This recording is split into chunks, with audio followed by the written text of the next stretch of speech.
دایی چه کاریه؟ خلاص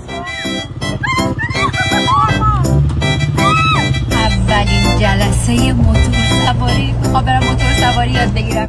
هم اسکارف آوردم، هم شلوار جذب آوردم، هم بلوز آستین بلند. خودم آماده میکنم برای زمین خوردن با زانو. نه من باید اونو سوار شم. آره پسیبی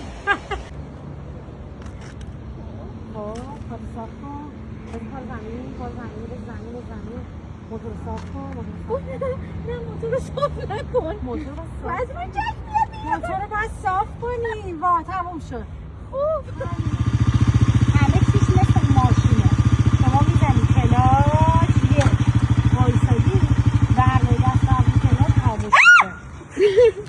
خاموش میشه اگه الان انصراف بدم از یادگیری خیلی زشته.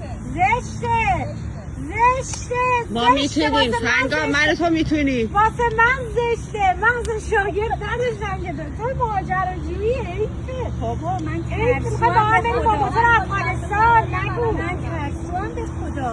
با هم بریم افغانستان چه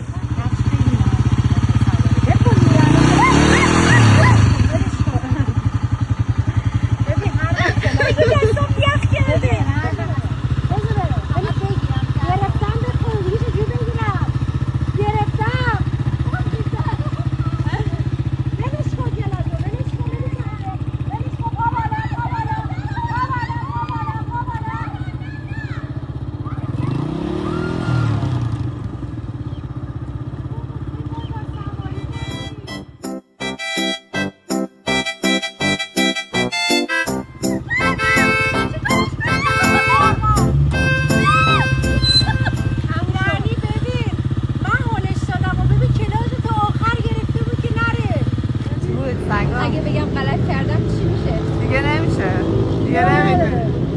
دیگه بوق زدی.